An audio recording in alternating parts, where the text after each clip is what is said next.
Hello दोस्तों, आज के इस वीडियो में हम जानेंगे कि शेयर मार्केट कैसे काम करता है, शेयर मार्केट की आवश्यकता क्यों है।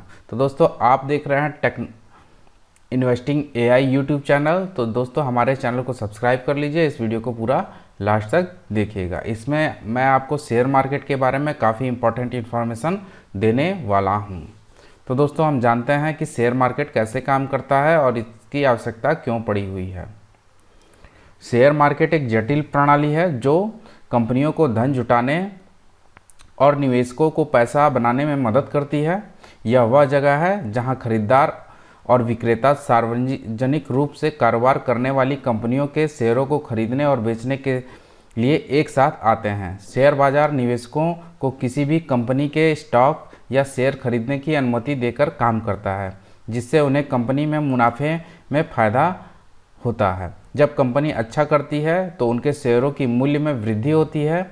इस प्रकार निवेशकों के लिए पैसा बनाने का अवसर पैदा होता है। हालांकि जब कंपनी इतना अच्छा नहीं करती तो उनके शेयरों का मूल्य नीचे भी जा सकता है, जिसका अर्थ है कि जिन लोगों ने उसमें निवेश किया है वह पैसा भी खो सकते हैं।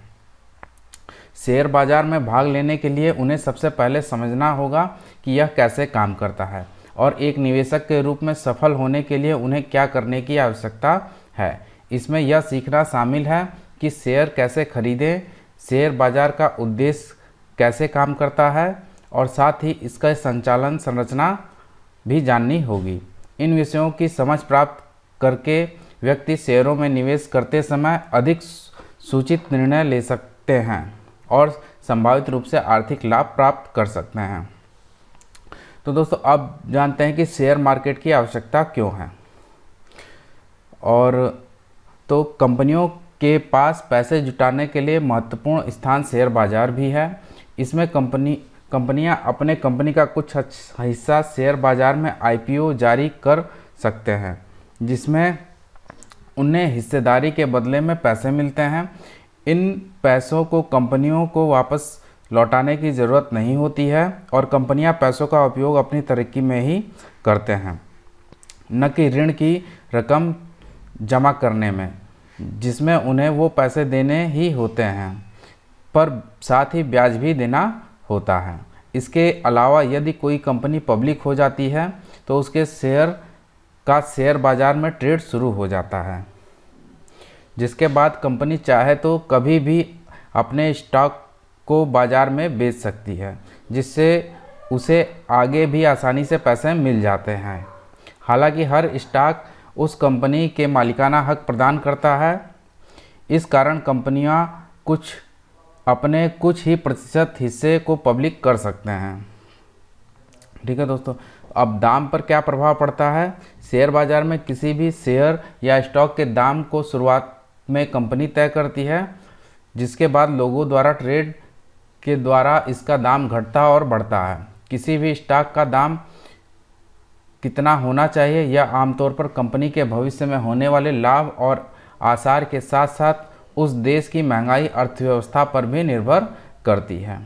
क्रैश की बात कर लें कि शेयर मार्केट में आपने क्रैश भी सुना होगा, तो उसके बारे में बात करते हैं कि शेयर बाजार में क्रैश उसके प्रभाव में काफ़ी तेज़ी से गिरावट होने को कहते हैं। इसका सबसे बड़े कुछ कारणों में कंपनी का बेकार प्रदर्शन और उसके भविष्य में नुकसान होने की आशंका आदि है। कई बार लोगों में स्टॉक के लिए भरोसा उत्पन्न हो जाता है, जिससे उसके दाम काफ़ी बढ़ोतरी होने लगती है, और जब लोगों का भरोसा उससे हट जाता है तो उसके दाम में भी गिरावट हो जाती है और निवेश करने वालों के लिए लाखों करोड़ों रुपए डूब जाते हैं। कई सारे क्रैश में कुछ चुनिंदा क्रैश 1929 में वॉल स्ट्रीट क्रैश, 1973 से 74 का क्रैश, 1987 का ब्लैक मंडे क्रैश आदि शामिल है, जिसमें लाखों लोगों का पैसा डुबा दिया था।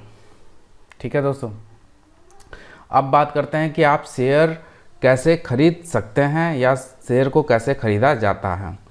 शेयर, जिसे स्टॉक या इक्विटी के नाम से भी जाना जाता है, एक कंपनी में ओनरशिप को रिप्रेजेंट करती है। किसी कंपनी में शेयर खरीदने का मतलब है कि आप उस कंपनी के संपत्ति और मुनाफे का एक हिस्सा एक्वायर कर रहे हैं। शेयर्स खरीदने के लिए निम्नलिखित तरीके हैं। तो नंबर 1 पे आ जाते हैं डायरेक्ट स्टॉक परचेज। इस तरीके का उपयोग करके व्यक्ति डायरेक्ट कंपनी के शेयर खरीद सकता है through a dividend reinvestment plan. निवेशक कैश का उपयोग करने के बजाय कंपनी से प्राप्त होने वाले कैश डिविडेंड का उपयोग करके भी शेयर को खरीद सकते हैं। Brokerage firm number 2, brokerage firm के माध्यम से आप खरीद सकते हैं। शेयर खरीदने का सबसे आम तरीका है ब्रोकरेज फर्म के माध्यम से शेयर खरीदना।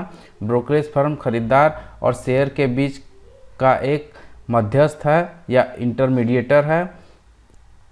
आप ब्रोकरेज फर्म के साथ अपना अकाउंट ओपन कर सकते हैं, अकाउंट में राशि जमा कर सकते हैं और शेयर खरीदने के लिए ऑर्डर दे सकते हैं। ब्रोकरेज फर्म आपके ब्याज पर शेयर खरीदेगी और शेयरों के नाम आपके नाम पर होल्ड करके रखेगी।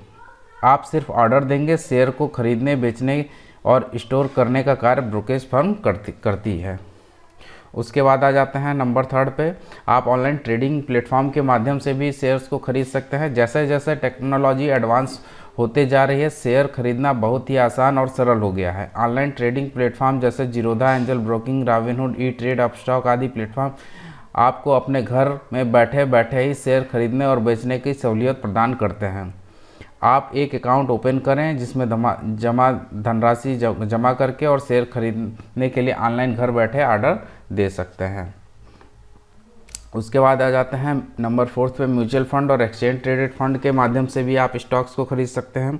शेयर खरीदने का चौथा तरीका है म्यूचुअल फंड और ETF के माध्यम से स्टॉक खरीदना। म्यूचुअल फंड कई सारे निवेशकों के पैसे का एक भंडार है जिसे स्टॉक्स, बॉन्ड्स और अन्य सिक्योरिटीज़ में इन्वेस्ट किया जाता है और एक डाइवर्ट पोर्टफोलियो क्रिएट किया जाता है। ETF एक ऐसे प्रकार का इन्वेस्टमेंट फंड है जिसका स्टॉक एक्सचेंज में व्यापार किया जाता है, बिल्कुल एक ही स्टॉक की भांति। जिस तरह से स्टॉक मार्केट में शेयर का ट्रेडिंग होता है उसी तरीके से ETF की भी ट्रेडिंग होती है। म्यूचुअल फंड या ETF में निवेश करने का यह फ़ायदा है कि यह फंड बहुत सारे स्टॉक्स का एक डाइवर्ट पोर्टफोलियो है, बेस्ट परफॉर्मिंग स्टॉक का एक बास्केट है। अतः इसमें इन्वेस्ट करने पर आपका पैसा स्वतः ही डाइवर्ट पोर्टफोलियो के स्टॉक में इन्वेस्ट हो जाता है। आपको स्वयं स्टॉक पिक करने की ज़रूरत नहीं पड़ती है। कि विश्व के प्रमुख शेयर बाजार कौन कौन से हैं। सबसे फर्स्ट की बात करते हैं बॉम्बे स्टॉक एक्सचेंज, नंबर 2 पे है नेशनल स्टॉक एक्सचेंज, नंबर 3 पे है नैस्डैक, नंबर 4 पे है टोक्यो स्टॉक एक्सचेंज, नंबर 5 पे है लंदन स्टॉक एक्सचेंज, नंबर 6 पे शंघाई स्टॉक एक्सचेंज और नंबर 7 पे आता है हांगकांग स्टॉक एक्सचेंज। तो दोस्तों, आपको हमारा वीडियो कैसा लगा? अगर आपको कुछ भी जानने में अच्छा लगा हो तो हमारे इस वीडियो को लाइक कीजिए, अपने दोस्तों के साथ ज़्यादा से ज़्यादा शेयर कीजिए और हमें कमेंट करके बताइए कि आपको यह वीडियो कैसा लगा। और दोस्तों, हमारे इस YouTube चैनल को सब्सक्राइब करना बिल्कुल भी मत भूलिएगा। तो दोस्तों, आज के लिए इतना ही। धन्यवाद।